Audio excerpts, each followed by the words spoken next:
Alright guys, in this example we're going to be talking about graphing linear inequalities, and we're going to talk about how we can graph the linear inequality using its intercepts. Alright, so we've done an example like this in the past, however we graphed it using slope-intercept form. In this example we're going to graph it using its intercepts, and if you look at the inequality that we're given, we can see that it's in its standard form. Okay, so you could rearrange this into slope-intercept form, meaning y equals mx plus b, and graph like that. However, if it's given to you in its standard form, it's probably easier just to graph using the intercept. So that's what we're going to do here. So we're going to go ahead and first find the x-intercept. So we're going to say x-intercept, and we'll just abbreviate here. Okay, we're trying to determine where it's crossing the x-axis, right? So when you do this, you're just simply going to rewrite the inequality. We have 5x minus 2y, and I'm going to replace the inequality with an equal sign, okay, when I'm solving for the intercepts, all right? Now, at this point, since we're solving for the x-intercept, we want to replace the y with a 0. So we have 5x minus 2 times 0 equal to 10. And then we'll have 5x equal to 10. We want to divide both sides by 5. So we can see here that x is going to be equal to 2. Meaning that is where it's crossing the x-axis, right? So we're going to go ahead, start at the origin and go over 2. So 1, 2, so there we are. And there's our first point. Okay, now let's get where it's crossing the y-axis. So let's erase this work here. And we're just going to do the opposite. So instead of putting a 0 into the y, we're now going to put it into the x, because we're solving now for the y-intercept.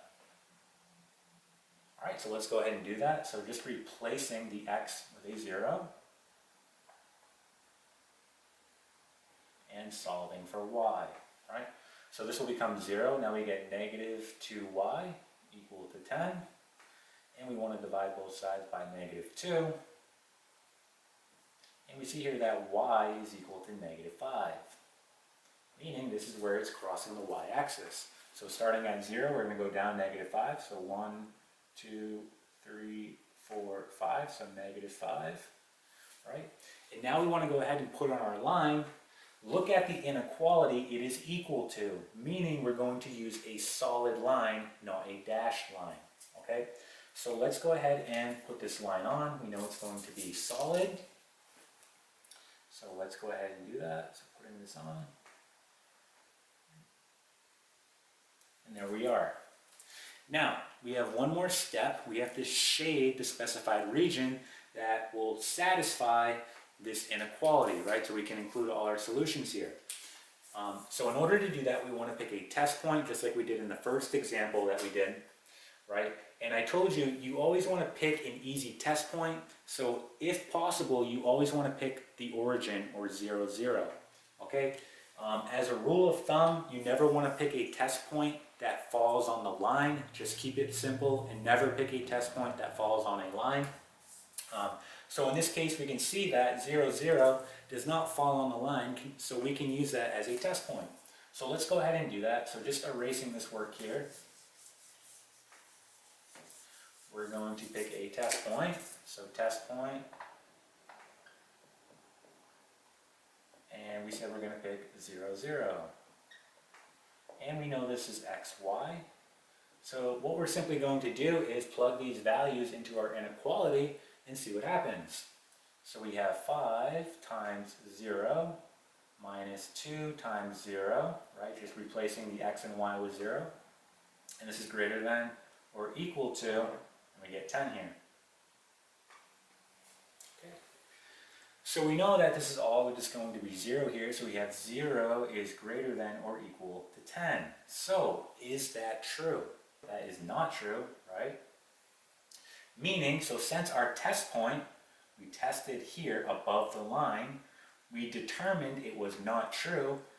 As a result, we shade on the opposite side. So in this case, we're going to shade below the line. So let's go ahead and do that. So we're just going to shade below this line here. Okay?